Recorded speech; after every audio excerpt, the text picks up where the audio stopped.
सोच के देखिए कि रुक्मिणी और राधा जब मिली होंगी तो कैसा दृश्य होगा। एक ने बालक कन्हैया को देखा है और एक ने राजनीतिज्ञ कृष्ण को देखा है। एक ने मनमोहक बातों में इस विश्व को फंसा लेने वाले एक नायक को देखा है और दूसरे ने अपने हाथ पर चक्र धारण करके इस पूरे विश्व को अनुशासन में ले आने वाले शासक को देखा है, महायोद्धा को देखा है। कृष्ण राधा के बचपन के दोस्त थे, प्रेमी थे, लेकिन दुर्भाग्य था कि राधा ने उन्हें विश्व की महाशक्ति रचते हुए नहीं देखा। राधिका ने कृष्ण को कुचक्र के जालों को सुलझाते हुए नहीं देखा, शिशुपाल का वध करते हुए नहीं देखा। लेकिन रुक्मिणी का भी यह दुर्भाग्य कम नहीं है कि उसने तीनों लोगों को मुक्त हस्त से दान देने वाले को दूसरे के घर में चुपचाप घुसकर कुछ चुराते हुए भी देखा।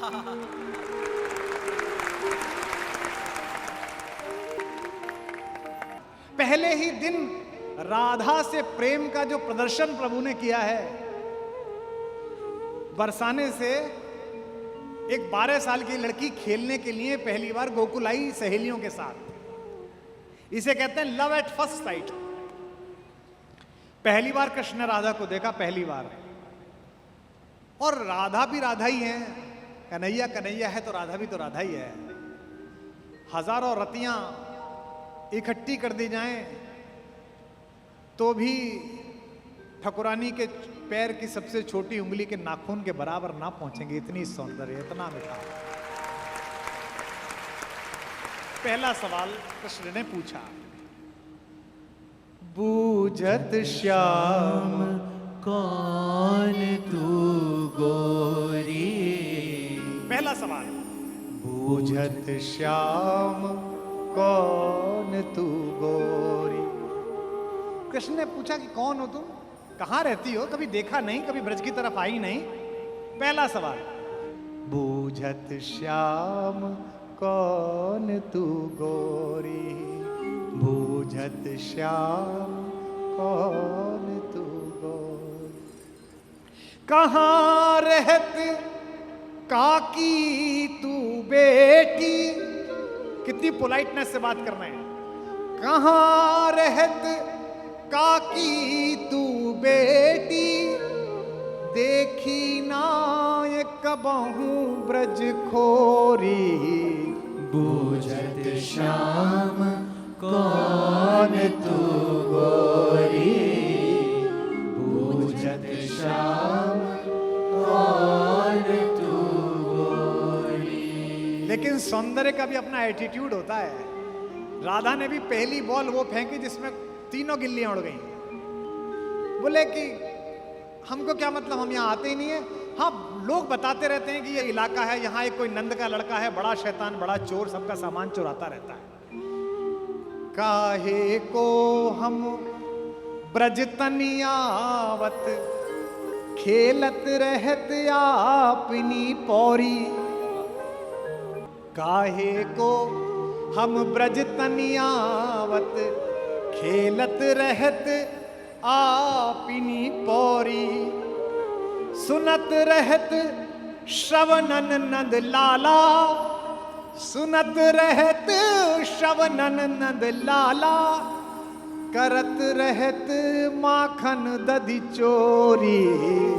बूझत श्याम कौन तू गोरी, बूझत श्याम कौन तू गोरी। अगर पहले ही परिचय में कोई लड़की इतनी बेइज्जती कर दे तो लड़का कहेगा थैंक यू वेरी मच। लेकिन ये भी कन्हैया है, उत्तर देखिए, तुमरो कहा चोरी हम लइए। तुम्हारा क्या चुराया? तुमरो कहा चोरी हम लइए, खेलन चलो संग मिली जोरी। सूरदास प्रभु रसिक शिरोमणि, सूरदास प्रभु रसिक शिरोमणि, बातई भुरई राधिका भोरी। बूझत श्याम कौन तू गोरी, बूझत श्याम कौन तू गोरी। इसीलिए प्रेम के गीत से शुरू करने वाला व्यक्ति जब अपनी सोच की प्रौढ़ता पर पहुंचा तो उसने गीत के आगे अपनी प्रौढ़ता का आकार लगा दिया और गीत कहने वाले ने गीता प्रदान कर दी। जो गीत नहीं गा सकता वो गीता भी नहीं गा सकता। इसलिए कोई भी प्रोफेसर, कोई भी विद्वान मिले जो कहे मुझे गाना पसंद नहीं है, मुझे नाचना पसंद नहीं है, मुझे पर्यटन पसंद नहीं है, मुझे बारिश में भीगना पसंद नहीं है, समझ जाना कि ये पूरा ज्ञान न दे पाएगा।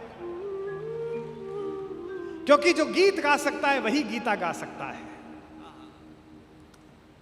धूप में निकलो, बारिश में नहाकर देखो, जिंदगी क्या है किताबों को हटाकर देखो। कृष्ण ने जब तक गीता गाई है उससे पहले तक आप सोच नहीं सकते कि यही व्यक्ति गीता सुनाएगा जिसने गीत गाए। और चुना भी किसे है? सांवले ने गोरी चुनी है, सांवले ने राधा को चुनी है। ये जो योद्धा ने, ये जो एक विलक्षण व्यक्ति ने चयन किया है राधा का, यह अनायास नहीं हुआ है। इस पृथ्वी पर जब जब प्रेम जवान होगा, इस पृथ्वी पर जब तक जवानी को देखकर बसंत में बहार आएगी, जब जब बादल काले और सफेद होकर कृष्ण और राधा की कुटिया के ऊपर, महल के ऊपर मंडराएंगे, तब तब मुझे इस बात की प्रसन्नता होगी कि जैसा मेरे पास कान्हा है वैसी ही सुंदर मेरे पास राधा है, वैसा ही प्रेम से भरी हुई है। हमारे यहाँ एक कवि हुआ है ब्रज में, ठाकुर, एक ठाकुर नाम का कवि हुआ है। उसने लिखा है कि बरसात में बादल अचानक आ गए होली के दिन, जबकि होली में बरसात कम होती है लेकिन उस दिन हो गई। तो ब्रज के लोगों ने एक अलग दृश्य देखा। कन्हैया के घर के ऊपर तो गोरी घटा बरस रही थी और राधा के घर के ऊपर काली घटा बरस रही थी। अपने अपने निज गेहन में, अपने अपने घर में, अपने अपने निज गेहन में चढ़े दो स्नेह की नाव पेरी, चढ़े दो स्नेह की नाव पेरी, चढ़े दो स्नेह की नाव पेरी। अंगनान में भीजत प्रेम भरे, समझो बलि में बलि जाम पेरी, समयो लखी में बलि जाम पेरी, समयो लखी में बलि जाम पेरी। कहे ठाकुर दो उनकी रुचि से, रंग द्वय उमड़े दो ठाम पेरी, रंग द्वय उमड़े दो ठाम पेरी। सखी कारी घटा,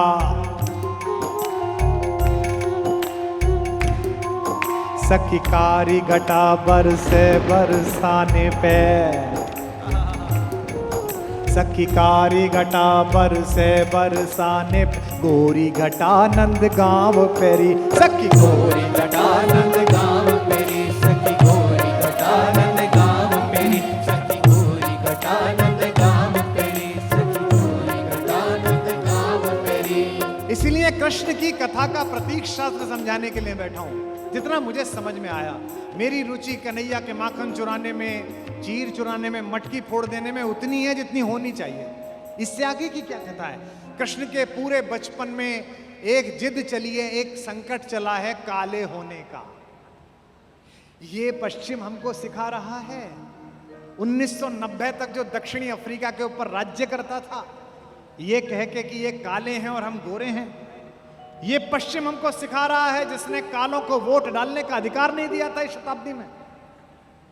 इस देश में हजारों हजार वर्ष पहले हमारे देवता ने अपनी इच्छा के चयन पर गोरा हो जाने के बजाय काला होना स्वीकार किया था, ताकि सभी रंगों को आदर मिल सके।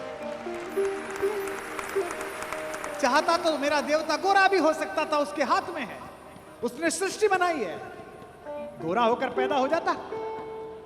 ना मेरा राम गोरा है, ना मेरा कन्हैया गोरा है, ना मेरा शंकर गोरा है, ताकि रंग के आधार पर पृथ्वी पर घूमता हुआ कोई भी मनुष्य मिले तो हिंदुस्तानी, भारत से जाने वाला सनातनी उसे कलेजे से लगा सके कि मेरे भगवान के रंग का है, मेरे आराध्य के रंग का है।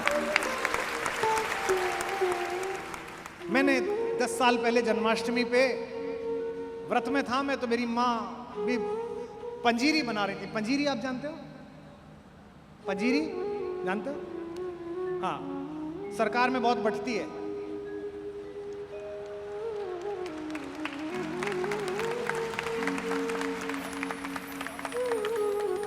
हमारे यहाँ तो एक ही बार जन्माष्टमी पे कटती है, सरकार में 365 दिन बंटती है। तो मेरी माँ पंजीरी बना रही थी, वो थाली में डाल के, और फिर जब वो टाइट हो जाती है थोड़ी सी, तो उसको काटना। तो मैं भी वहीं बैठा हुआ था, उनसे बतरस कर रहा था। मुझसे बोली कि ये, मैंने कहा चखा तो दो। तो उन्होंने वो जो जिस चाकू से काट रही थी, तो मेरी तरफ इशारा कर, जो दूर हटा हाथ, जब व्रत खुलेगा तब मिलेगी, पहले भोग चढ़ेगा। अरे मैंने कहा मैं भी तो कन्हैया ही तुम्हारा, दे दो, इसमें क्या दिक्कत है, घर में ही मौजूद है, वहां कहाँ आ जाओगे। बोली नहीं नहीं, बकवास नहीं, बनाने लगी। मुझसे बोली अच्छा चल एक काम कर, जा तब मिलेगा जब पहले कृष्ण जी पे कुछ लिख के ला, रात को जब व्रत खोलेंगे तब सुनाना। मैंने 4 पंक्ति कन्हैया पे लिख ली, राधा की ओर से, कि राधा बेचारी इतना प्रेम करा और कृष्ण उन्हें मिले ही नहीं। तो मैंने 4 पंक्ति लिख दी, और मैंने जल्दबाजी में उन्हें सुना दी 2 घंटे बाद ही, कि देखो ये लिखी हैं पंक्ति, आपको भी सुना देता हूं। कृष्ण को कहां ढूंढे, राधा क्या कह रही हैं कि हो काल गति से परे चिरंतन, अभी यहां थे अभी यहीं हो काल गति से परे चिरंतन, अभी यहां थे अभी यहीं हो। कभी धरा पर कभी गगन में। बचपन में माँ से बोले कन्हैया की माँ, मैं दाऊ बलराम को चिड़िया दिखा रहा था, तो मैंने इधर की तरफ हाथ उठाया तो सूरज इधर की तरफ दिखने लगा। तो माँ ने कहा तुझे क्या पता, तू जिधर की तरफ उंगली उठा देगा सूर्य और चंद्रमा को तो दिशा में जाना ही पड़ेगा, तुझे क्या पता। तो कभी धरा पर कभी गगन में, कभी कहाँ थे कभी कहीं हो। तुम्हारी राधा को भान है तुम सकल चराचर में हो समाए। तुम्हारी राधा को भान है तुम सकल चराचर में हो समाए। बस एक मेरा है भाग्य मोहन के जिसमें होकर भी तुम नहीं हो। बस एक मेरा है भाग्य मोहन। मैंने कहा कविता सुन लो राधा की ओर से। बोली अरे अच्छा भैया, मैं गांव जाती हूँ, खेत पे जाती हूँ, हमारे वहाँ खेत पर हमारे पुरखे रखे हुए हैं, उनको जल चढ़ाने। तो ट्रैक्टर चलाते हुए बच्चे आ जाते हैं कि अम्मा ये मोबाइल में भैया की प्रेम की कविता है, तू इतना ही प्रेम सीखा कि राधा को कृष्ण नहीं मिले। अरे वाह रे मेरे कवि। और कह के अम्मा किचन में चली गई। मुझे लगा कि अम्मा मुझ पे टोंट मार के गई कि राधा को कृष्ण नहीं मिले। मैंने व्रत खोलने से पहले 4 पंक्ति और लिखी, वो भी स्मरण कर रहा हूं, सुनाता हूं कि न द्वारिका में मिले विराजे, न द्वारिका में मिले विराजे, न द्वारिका में मिले विराजे। बिरज की गलियों में भी नहीं हो, न योगियों के हो ध्यान में तुम, अहम जड़े ज्ञान में नहीं हो।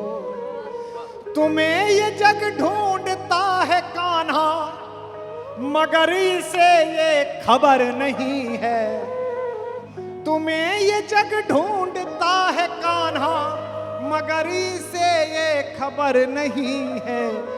बस एक मेरा है भाग्य मोहन, अगर कहीं हो तो तुम यहीं हो। बोल राधा रानी की। बस एक मेरा है भाग्य मोहन। इसलिए एक बार सच्चे मन से पुकारो तो सही, घनश्याम मन के पुकारो तो इसी परिसर में माता का आविर्भाव होगा। कैसे कि मेरे जीने में मरने में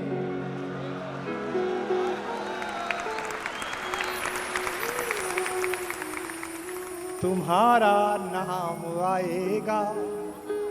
मैं सांसें रोक लूं फिर भी यही इल्जाम आएगा। हर एक धड़कन में जब तुम हो तो फिर अपराध क्या मेरा, अगर राधा पुकारेगी तो फिर घनश्याम आएगा। अगर राधा पुकारेगी तो फिर घनश्याम आएगा। अगर राधा पुकारेगी तो फिर घनश्याम आएगा। और ये मैं कहाँ कह रहा हूं, ये मैं मेवाड़ में कह रहा हूं। कोई और जगह होती तो होता लोगों को झूठ लगता है। इस मेवाड़ में तो नई नई विवाह होकर आई मेड़ता की एक राजकुमारी ने अपने कक्ष का पट बंद करके विवाह की पहली रात कृष्ण से बात करी तो बाहर ननद को पता चला कि कुंवर तुम्हारी पत्नी तो किसी पुरुष से बात कर रही है, अंदर से किसी पुरुष की आवाज आ रही है। मैं उस मां मीरा के मेवाड़ में बोल रहा हूं। ये कम बड़ी बात है जहां बोल। ये कभी कृष्ण बनकर अनुभव करो, ये कभी राधा बनकर अनुभव करो। कन्हैया ने भी नहीं सिर्फ कन्हैया बनकर अनुभव किया, राधा बनकर अनुभव कम किया। इसीलिए माता के प्रति जो प्रेम है हम बेटों का, जो लाड़ है, उतना कन्हैया से नहीं है, उनसे हम शिकायत कर देते हैं। इसीलिए राधा से मिलने के लिए जब कृष्ण पहुंचे तो बांग्लादेश के कवि ने, बंगाल के कवि ने, काजी नजरुल इस्लाम ने, जो मौलवी था, जो मुअज्जन था, ये होली पर जरा सा गाल पर रंग अमाख आपके गाल पर क्या लग जाता है, आपकी कौमी एकता संकट में आ जाती है तो अच्छी बात नहीं है। रसखान से सीखो, रहीम से सीखो, काजी नजरुल इस्लाम से सीखो। सियासत लड़ाती रहे, कोई दिक्कत नहीं, उसका काम है। चुनाव आते जाते रहें। हमर वो तो तुम वो हैं कि तुम मेरे गांव में रहते थे शकील मियाँ, तो मैं जब भी निकलता था मैं तुमसे राम राम करता था और तुम भी पलटकर मुझसे राम राम करते थे। हमारा आप तो वो रिलेशन के लिए। नजरुल ने बंगला में गीत लिखा, मैंने उसका हिंदी में अनुवाद किया है।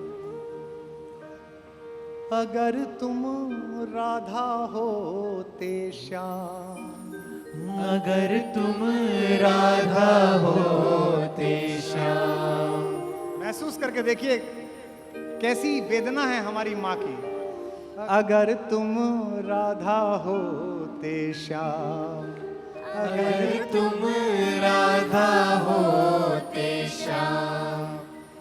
मेरी तरह रातों में दिन में, उन्होंने बांग्ला में लिखा, हमारी मौतों दिवसों निसी दिन, मैंने हिंदी करी, मेरी तरह रातों में दिन में जपते श्याम का नाम।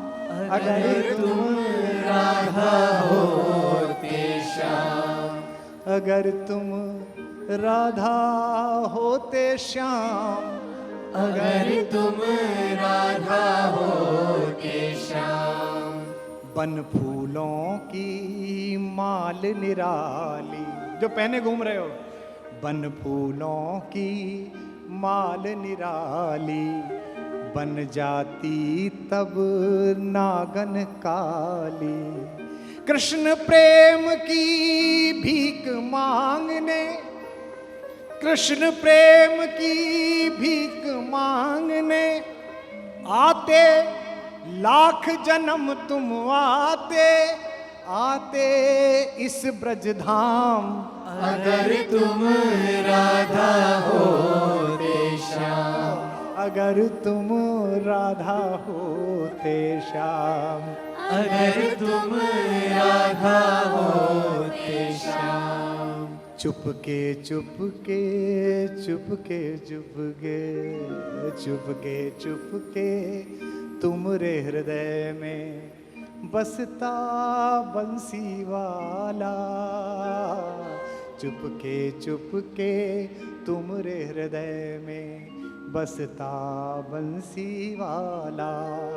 धीरे धीरे उसकी धुन से बढ़ती मन की ज्वाला। पनघट पे तुम नैन लगाए रहते आस लगाए।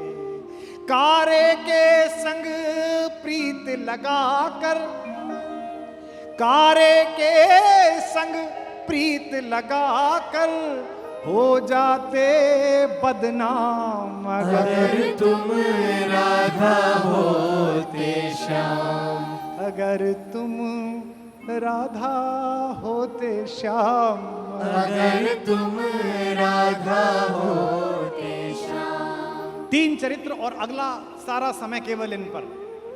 एक रुक्मिणी और एक राधिका, एक पटरानी और एक दीवानी, और एक दूसरी लुभानी जो चित्तौड़ के किले में नाची, पागल होकर नाची। ये 3 मेरी माएं, और इनको थोड़ा थोड़ा समय, जितना मेरे पास रस है, जितना मेरे पास स्मृति है, मैं आपके माध्यम से देखता हूं। सूरदास ने एक पद लिखा है कि एक बार जब तीज के मेले में सारे परिवार को लेकर द्वारिका से कन्हैया आए तो ठकुरानी दीवानी से मिली थी। सोच के देखिए कि रुक्मिणी और राधा जब मिली होंगी तो कैसा दृश्य होगा। एक ने बालक कन्हैया को देखा है और एक ने राजनीतिज्ञ कृष्ण को देखा है। एक ने मनमोहक बातों में इस विश्व को फंसा लेने वाले एक नायक को देखा है, और दूसरे ने अपने हाथ पर चक्र धारण करके इस पूरे विश्व को अनुशासन में ले आने वाले शासक को देखा है, महायोद्धा को देखा है। कृष्ण राधा के बचपन के दोस्त थे, प्रेमी थे, लेकिन दुर्भाग्य था कि राधा ने उन्हें विश्व की महाशक्ति रचते हुए नहीं देखा। राधिका ने कृष्ण को कुचक्र के जालों को सुलझाते हुए नहीं देखा, शिशुपाल का वध करते हुए नहीं देखा। लेकिन रुक्मिणी का भी यह दुर्भाग्य कम नहीं है कि उसने तीनों लोगों को मुक्त हस्त से दान देने वाले को दूसरे के घर में चुपचाप घुसकर कुछ चुराते हुए भी देखा। रुक्मिणी ने न माखन चोर देखा, न बांसुरी देखी, न उखल से बंधे हुए कन्हैया को देखा, न गोपिकाओं की शिकायत देखी। उन्होंने क्या देखा? रुक्मिणी ने देखा दुनिया को चलाने वाला कृष्ण, लेकिन गायों को चलाने वाला कृष्ण तो राधिका के हिस्से आया। संस्कृत में गौ के 3 अर्थ हैं, एक इंद्रियां, दूसरा गाय, और तीसरा सूर्य के चारों ओर घूमने वाला समस्त सौर मंडल के ग्रह, उन्हें भी गौ कहते हैं।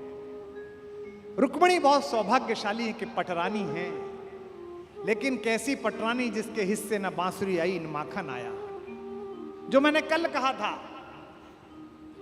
कि कृष्ण ने जाते हुए कुरुक्षेत्र की तरफ अर्जुन से कहा, अरे तू निपट मूर्ख रहा मेरे मित्र, सारी सेना तो ले गया दुर्योधन, तू अकेला मुझे ले चला, माखन ले गया, तू छाछ लेकर जा रहा है। मुस्कुराते हुए अर्जुन ने कहा कि वो पागल था, वो माखन ले गया तो मैं तो माखन चोर को लेके जा रहा हूं, आप सबसे आगे, इसमें कोई दिक्कत नहीं। राधा की जो यात्रा तुमसे प्रारंभ हुई थी और रुक्मिणी की यात्रा आपसे प्रारंभ हुई थी।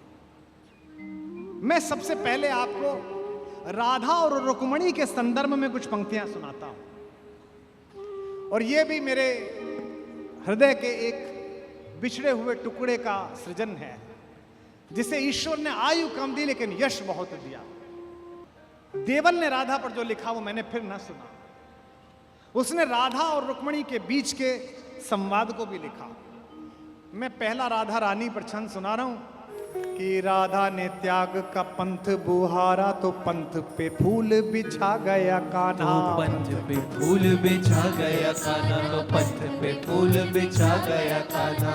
राधा ने प्रेम की आन निभाई तो आन का मान बढ़ा गया कान्हा, तो आन का मान बढ़ा गया कान्हा, तो आन का मान बढ़ा गया कान्हा। कान्हा के तेज को भा गई राधा तो राधा के रूप को भा गया कान्हा, राधा के रूप को भा गया कान्हा, तो राधा के रूप को भा गया कान्हा। कान्हा को कान्हा बना गई राधा, कान्हा को कान्हा बना गई राधा तो राधा को राधा बना गया कान्हा, तो राधा को राधा बना गया कान्हा, तो राधा को राधा बना गया कान्हा, तो राधा को राधा बना गया कान्हा, तो राधा को राधा बना गया कान्हा। अब राधा पर सुनिए। गोपियां गोकुल में थी अनेक परंतु गोपाल को भा गई राधा, परंतु गोपाल को भा गई राधा, परंतु गोपाल को भा गई राधा। बांध के पाश में, बांध में पाश में नाग नथैया को काम विजेता बना गई राधा, काम विजेता बना गई काम विजेता को प्रेम प्रणेता को प्रेम पीयूष पिला गई राधा। प्रेम पीयूष पिला गई राधा, प्रेम पीयूष पिला गई राधा। विश्व को नाच नचाता है जो, विश्व को नाच नचाता है जो, उस श्याम को नाच नचा गई राधा। उस श्याम को नाच नचा गई राधा, श्याम को नाच नचा गई राधा, श्याम को नाच नचा गई राधा, श्याम को नाच नचा गई राधा। लोगों ने बड़े बड़े ध्यान किए, लोगों ने बड़ी बड़ी तपस्याएं की, लोग बैठे रहे, ग्रंथ पढ़ते रहे, गीता पढ़ते रहे, उनको नहीं मिली और नाचते नाचते किसे मिला कान्हा।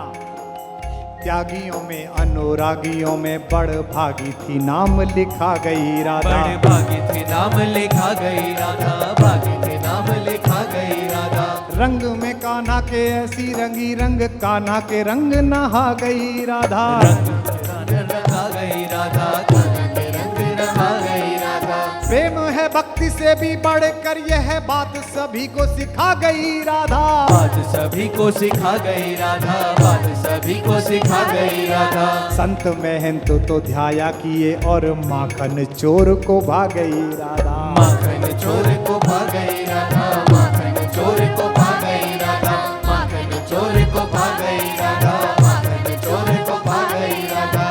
अच्छा, अपने अपने श्याम किया था तो समिति वालों जब ये मंच बनाया तो भैया मंच बनाया था तो जब कन्हैया का विग्रह लगाने की सोची थी तो समिति के किसी आदमी ने नहीं सोची कि इनके साथ माता रुक्मिणी को खड़ा कर दे। और लोग फिर भी कहते हैं कि राधा को कन्हैया नहीं मिले।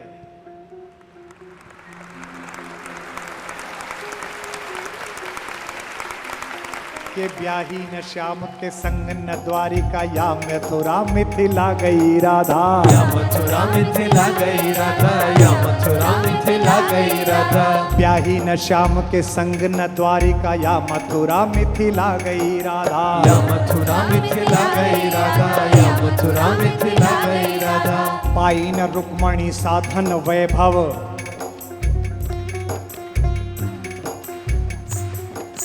पाई न रुक्मणी साधन वैभव, संपदा को ठुकरा गई राधा। संपदा को ठुकरा गई राधा, संपदा को ठुकरा गई राधा। किंतु उपाधियों मान गोपाल में रानियों से बढ़ पा गई राधा। रानियों से बढ़ पा गई राधा, रानियों से बढ़ पा गई राधा। ज्ञानी बड़ी, ज्ञानी बड़ी अभिमानी बड़ी, पट रानी को पानी पिला गई राधा। पट रानी को पानी पिला गई राधा, रानी को पानी पिला गई राधा। पट रानी को पानी पिला गई राधा, रानी को पानी पिला गई राधा। सारे कौरवों को इकट्ठा करके जो कुरुक्षेत्र के मैदान में नाश का साधन बना दे, वो अपनी प्रेमिका को ब्रज से बुला नहीं सकता था। उसने क्या कहा नहीं होगा, उसने क्या भेजा नहीं होगा उद्धव जैसे हरकारों को कि जाके एक बार राधा से कह के आओ कि अब तो द्वारिकाधीश ने महल बनवा लिया है, महारानी आओ यहाँ रहो रुक्मिणी के साथ, अपनी बहन के साथ। लेकिन प्रेम में अना होती है, स्वाभिमान कहते हैं। जिस विश्वविद्यालय का कल मैं जिक्र कर रहा था, दिल्ली में एक ज्ञानियों का विश्वविद्यालय है, उद्धव लोगों का। वहां एक प्रोफेसर मुझसे कह रहा था, भाई साहब आपकी ये राधा रानी कुछ ज्यादा नाजुक हैं। मैंने कहा कैसे? बोले गोकुल और मथुरा के बीच में एक यमुना है, उसे पार कर लेती, मिल लेती, इतना रोना पिटना कैसे है? मैंने कहा इसका मतलब तूने डिग्री ली है, प्रेम नहीं किया।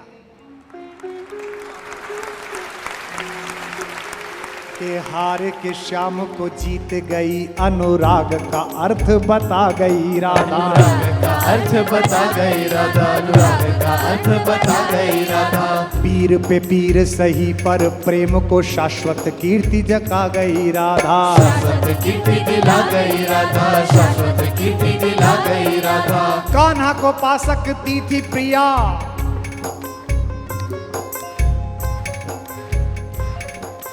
कान्हा को पा सकती थी प्रिया, पर प्रीत की रीत निभा गई राधा। प्रीत की रीत निभा गई राधा, प्रीत की रीत निभा गई राधा। कृष्ण ने लाख कहा, कृष्ण ने लाख कहा, पर संग में ना गई तो फिर ना गई राधा। ना गई तो फिर ना गई राधा, ना गई तो फिर ना गई राधा, ना गई तो फिर ना गई राधा, ना गई तो फिर ना गई। बोल राधा रानी की।